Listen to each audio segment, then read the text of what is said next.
This Eid, you can make a life-changing impact. Join our Kurbani Campaign in Kenya and help provide fresh meat to families who rarely get it all year. For many, your sacrifice will be their only meal with meat this Eid.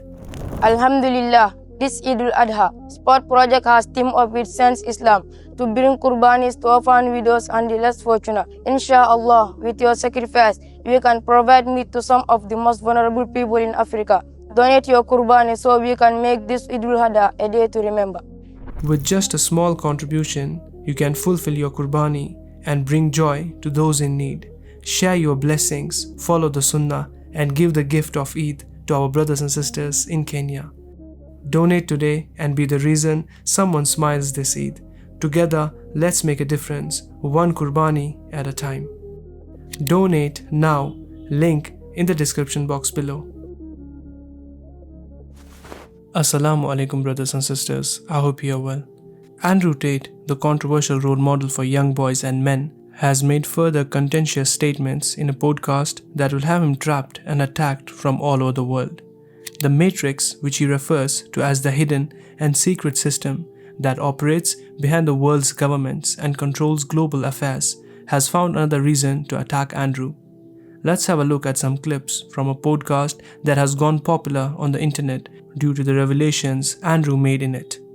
So by trying to do the right thing, I've ended up public enemy number one. Because we live in a world which is upside down. We're looking through the wrong end of the telescope.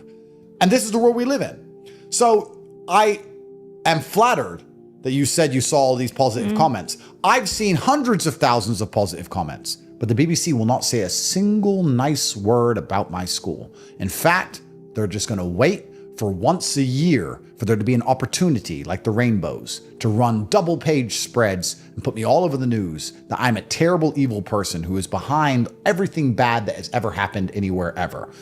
And this is actually a life lesson to everybody who's watching this.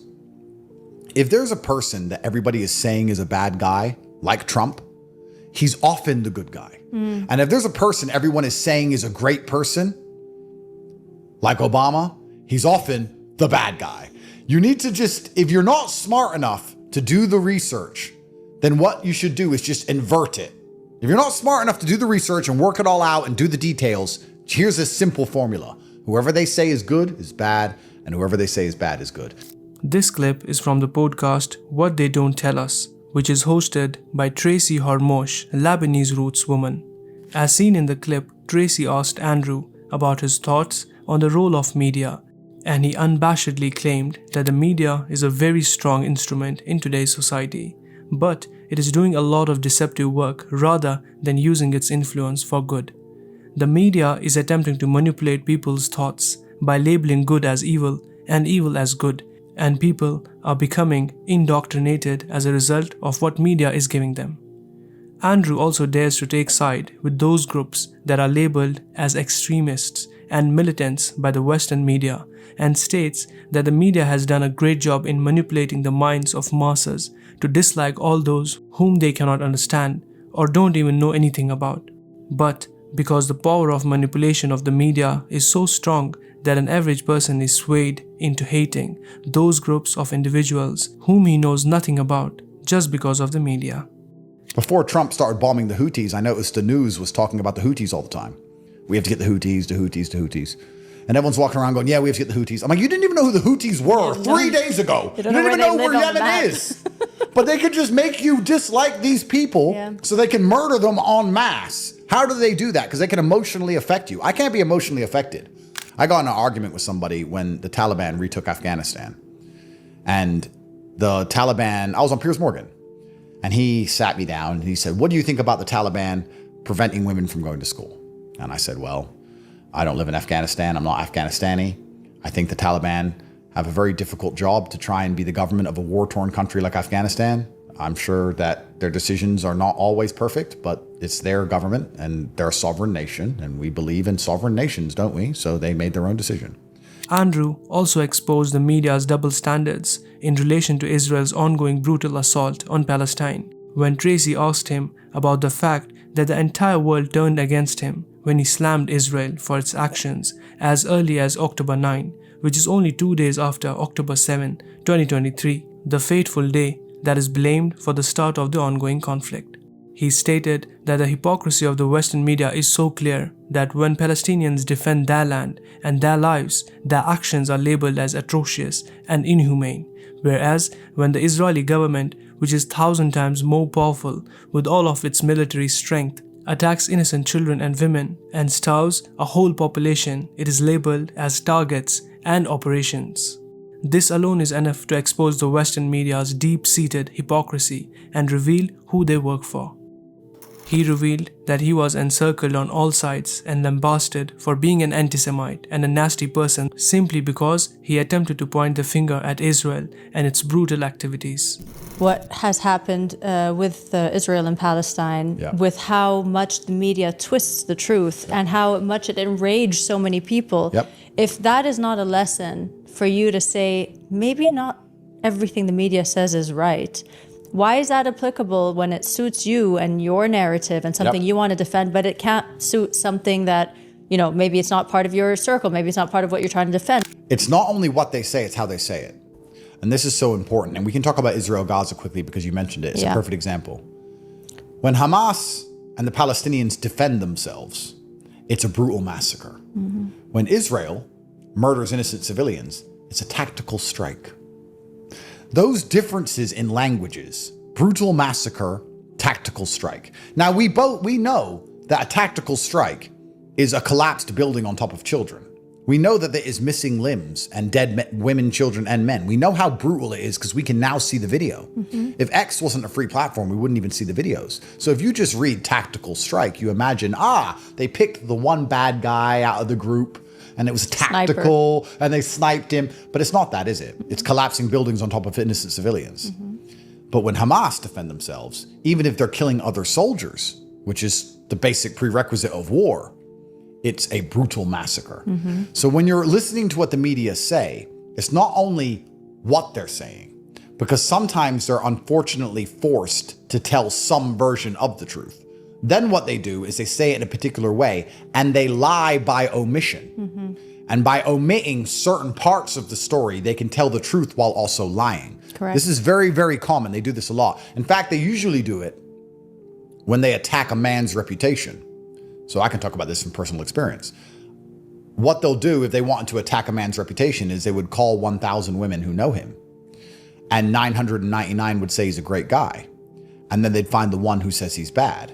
Give her a microphone. And they'd only mention her. They don't mention the 999 who say he's good. Even if those 999 say the other one's a liar, they don't mention them. They omit it. They only show that one and they say, we're telling the truth. This is what she thinks. This is what she says. But they cut off so much of the story that they're not telling the truth. And this is what the media does with absolutely everything. Because the primary objective of the media is not to inform you. Think about this if you're watching this at home. Think about this. So you were on Piers Morgan on October 9th, if I'm not mistaken. And before then, I mean, that's when you really spoke out about Israel-Palestine. And before then, you had a lot of conservatives on your side only because that you kind of spoke the same language, you had the same ideologies. I know that you don't identify as a conservative per se, but they shared a lot of your point of view. So no one really attacked you. No one really cared about the things and the things that you were saying. But all of a sudden, October 9 came. You talked about Israel, Palestine. You defended Palestine. And then all of a sudden you had your issue in Florida where everybody attacked you. Everybody came after you. Tell me a little bit about the selective outrage and the double standards. Yeah, there's a interesting conspiracy theory that there's a particular group of people who control the world and they control the media and they control the money and they control the banking. And if you speak against their interests, you pay the price. It's an interesting conspiracy I've never theory. heard that. Yeah, very strange. What? First time. Yeah, they were actually on my side. And then, as you said, on October 9th, which was very soon after October 7th, called what Israel was doing a disgusting genocide. And I said it before anyone else did. And I said it against my legal counsel's advice. And I said it because I thought it was the right thing to say. And at that time, nobody else had really understood quickly enough that the beheaded baby story was a lie and that Israel were being disproportionate in their response. And as soon as I did that, all of these other influencers on the conservative side, plus a whole bunch of bots, all of this started to just whip up a storm trying to damage my reputation and damage my name. And primarily they were just saying that I was, the usual things, anti-Semitic, and I was a bad person. And then they tried to attack me because of my history of owning a webcam studio, and they said that I'm bad. When asked how he deals with his struggles, criticisms, and backlashes from everyone in his life, Andrew Tate replied in a very beautiful way that he trusts Allah and that these tests are from Allah that will befall every believer, and that every believer must pass in order to improve through his struggles. Yeah, You have faith in God. Oh, absolutely. You have to have faith in God. If you believe... That's probably the one thing you fear, I would say, aside from fish. Well, I did say earlier, fish. The ocean, not the fish. I just don't like the fish. Okay. No, to be honest, I said earlier about taking dirty money and how the universe is all balanced in the end. And I think that shows a healthy respect for God. And that in the end, everything works out, everything balances out. And I like to believe that every single thing that happens to us is a test from God. I think that you become closer to God during struggle. I think he's watching during struggle. Did you get closer to God in your struggle? Yeah, I think that it was simply a test he gave me to make sure I deserved what I had. You don't get to become a symbol of resistance and a symbol of masculinity and then never get tested and never resist. Imagine I was saying all the things I was saying and I just got to continue living in mansions and flying around on private jets and having a great time. Well, how would that even work? Let's even imagine that scenario. It even seems counterintuitive to imagine. It doesn't work that way. If you're a symbol of resistance, then people need to see you resist. So God gave me a platform. Lead by example. That's right. God gave me a platform and said, let's see if you deserve your platform. Whatever Andrew Tate provided in this podcast was greatly appreciated and eye-opening for many people because it revealed the true nature as well as the manipulated nature of today's media. However, Andrew has shown this side of him many times, where he likes to align with Muslims and also align with their thoughts and call out openly that the media is working tirelessly to paint the Muslims black. But then, soon after some months pass, he bounced back bashing and backstabbing Muslims. This is why it is difficult to totally believe Andrew this time around. Everything he said in this podcast is true, but Andrew should practice what he teaches. He ought not to hold Muslims responsible for all the allegations the media levels against them, particularly when such claims come from Islamophobes like Tommy Robinson and similar figures. May Allah subhanahu wa ta'ala lead us everyone to the right way. Ameen. That's it for today, brothers and sisters. I hope you liked the video. Let us know your thoughts in the comment section below. We would love to hear from you. Hit the thumbs up button, subscribe to the channel, turn on the notification bell, share this video with your family and friends. Until next time, Assalamu alaikum.